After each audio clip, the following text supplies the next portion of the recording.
morning, or depending on when you're watching this, good afternoon, good evening, or good night. My name's Ross, and as always told, out of Voice of Radio. So today, we need to take a little bit of a look at a new Bronzong card. And if you're one of those people that was sitting around saying how Zacian wasn't getting enough help and Zacian didn't have enough support and Zacian was being ignored in the Pokemon trading card game and that's really sad, etc., well, have I got good news for you, ladies and gentlemen. Bronzong's here to help. Now, our translation does come from the lovely Antoine Boulet here, as I'm sure most of you have probably guessed by now. Antoine does tend to help us out quite a lot. And what we've got here is 110 HP, which it's not great for a stage 1, but it's Bronzong. We don't expect too much. I'm sure it will be fine. We have a retreat cost of 3, which is high, and boo, we don't like it. We have a resistance to grass. We like resistance to grass. Maybe one day there will be a good grass Pokemon. To be fair, I showed you Kricketune yesterday, and Kricketune does look awesome. But let's be 100% clear here. Nobody's going to be playing Kricketune as an attacker. Kricketune is a terrible attacker. Kricketune is going to be played as a support Pokemon, so I think grass Pokemon and grass decks, they might have to wait a little while yet. I'm sorry. Weakness to fire, not ideal because Welder, Center Scorch, etc. It's a pretty bad weakness to have, if I'm honest with you. It sees a bunch of play, boo hiss, etc. And you're a Metal Pokemon. Metal Pokemon's actually pretty good. Weakness-wise, you're not really hitting anything relevant, but it does fit into Zacian decks quite nicely. It gives you Metal Saucer to accelerate energy, and it gives you Metal Goggles to reduce damage done to you, etc. So there are much worse typings of Metal out there at the moment. Now, the attack is full-on trash garbage, 1 Metal, 2 colorless energy, 70 damage. Yes, you can use Twin Energy, or triple acceleration energy. And if you use a Metal Saucer at the same time, you can pay this attack cost in one go. But nobody cares because the attack is terrible. But the ability, oh, we like the ability, ladies and gentlemen. The ability is very nice indeed. According to the lovely Antoine Boulet, as often as you like during your turn, you may move a Metal Energy from one of your Pokemon to another of your Pokemon. Yes, this is brilliant, this is awesome, and we've seen this card before. It had different names, but we've seen this card before. I mean, when this card was Hydreigon, this still saw a bunch of play. Now, to be fair, Hydreigon existed for Darkness Energy in a world where Darkrai was a thing, so that was pretty gosh darned relevant, and saw play even as a stage 2, but the fact of the matter is, we've seen Aromatisse. And okay, fine, Aromatisse, it feels like it was 5 minutes ago. It wasn't. It was back at the beginning of Gen 6. And we're now well into Gen 8, which is a terrifying thought. But Aromatisse was great and saw a huge amount of play and was a really successful card. So why would we think for a second that Bronzong wouldn't be? It will be.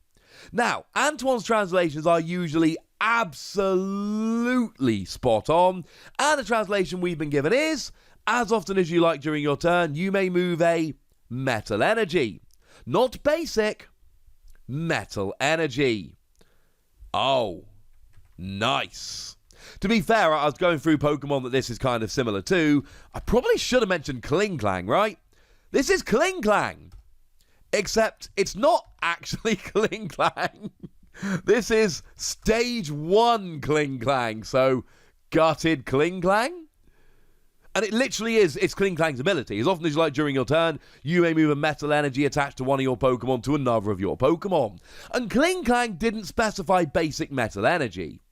And Aromatisse did not specify basic Fairy Energy. And Hydreigon did not specify basic Darkness Energy. These Pokemon don't just tend to move basic energy, they tend to move special as well. Oh, hey Aurora Energy, how you doing? You see, Aurora Energy counts as any kind of energy, and that does of course include metal. So you can attach Aurora Energy to one of your Pokemon, and now all of a sudden, you can just use anything. And you can make yourself a little bit of a toolbox deck here and just move your energy around at will. So let's say you are playing a Zacian deck, alright? We like Zacian. Yeah, Zacian's cool. Zacian's a good card. Plus, of course, Zacian's got the amazing ability Intrepid Sword that draws 3 cards, but if any of them are metal energy, you can attach them to Zacian. And then, of course, once they're attached to Zacian, you can move them around with Bronzong, which is awesome. Actually, while we're here, how much better does this make Metal Sorcerer? Because now Zacian can use its ability when it's sitting on the bench, and you can Metal Sorcerer a metal energy from your discard to one of your Pokemon on the bench, and then what's going to happen? You can just move it over to your active. So whereas in the past, commentating games, I've spent a lot of time saying, wow, they need to get the Zacian to the bench, Metal Sorcerer onto it, and then get it back to the active, or they need to find an energy switch. Not anymore, ladies and gentlemen. Not anymore. Although, as a side note, I don't think this is going to replace Energy Switch in ADP builds, because the thing about ADP is you need to be able to go second, get the turn 1 GX attack. You cannot be relying on Bronzong. So as cool as it is that you can use Bronzong to move Metal Energy to ADP and then use the GX attack, I think you're still going to want to use Energy Switch here, because otherwise if you don't get Bronzong or your opponent KOs your only Bronzor or whatever, it's just not going to work well enough. You don't get that turn 1 speed that you would otherwise need. Or do you? Because you see, I remember that we got a Bronzor in Team Up that has evolutionary advantage. And I know this is going to rotate out in August, September time, but so's ADP. This is a game changer. This makes this card so much better. Because you see, now you still got to get the stage 1 out and you can still have it KO'd by your opponent. It's still inconsistent, etc. But now you can either go first, can't attack anyway, turn 2 evolve, or you can go second, Bronzor, evolve straight into Bronzong.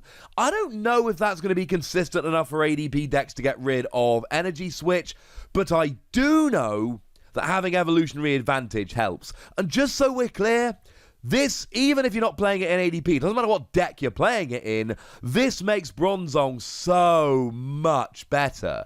Now you can go second to get a turn 1 Bronzong, so you can be using Metal Sorcerer to accelerate to the bench, and then moving it into the active, which is huge. Like, genuinely huge.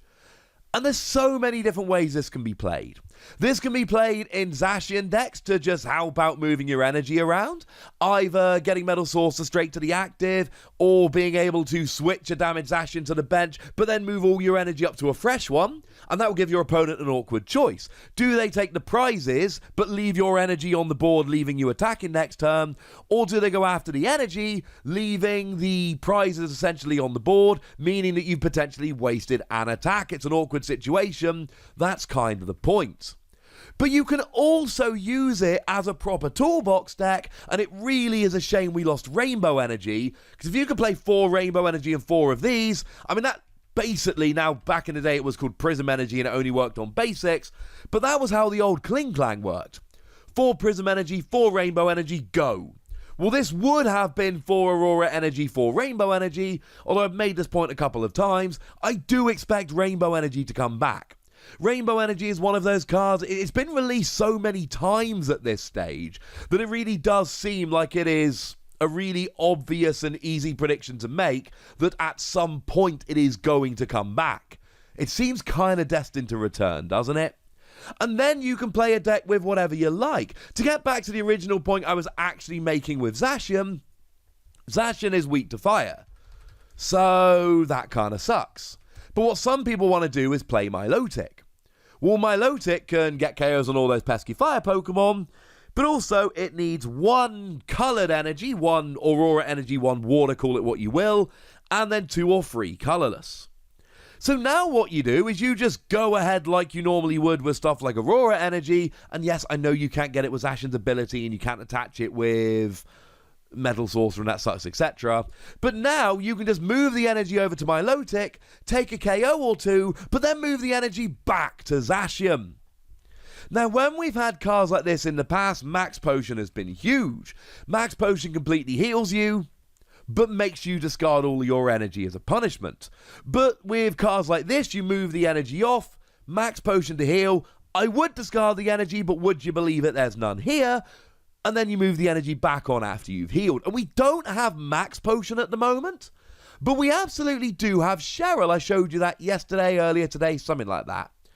And the thing about Cheryl is that she heals all damage from all of your evolved Pokemon and discards all the energy from any that you healed. So, now it won't work on basics like Zacian, but if you're playing an evolution deck that is either metal or can use metal or rainbow energy / aurora energy, etc., then what you do is you just move all the energy either to a basic Pokemon or an undamaged Pokemon, it doesn't matter which, play Cheryl to heal all of your Pokemon, and then just move the energy right back to where it needs to go. And that, ladies and gentlemen, is absolutely gigantic. This is huge. This is wonderful. And I'm not saying that every deck is going to be able to use Bronzong with Cheryl, but I am telling you that some decks will, and when they are able to, it's going to give them just a ridiculous over-the-top advantage here. I adore this. This was a great card when it was a Kling Klang, and it was a great card when it was a Hydreigon, and it was a great card when it was a Aromatisse. This will be a great card here. If we get a Rainbow Energy reprint, it's a game changer. As it stands at the moment, there are so many good uses for this. It's just brilliant. I'm giving this between 4 and 5 Wassies. We don't give half Wassies. That would be barbaric. I adore this card. It's probably not a deck I'm going to play, right? It's not my kind of card. I didn't play decks like Kling Klang and Aromatisse and Hydreigon back in the day. They weren't for me. But I can still recognize that some people are going to love this card, and it is going to really open up some deck building options. But I'd like to know what you think.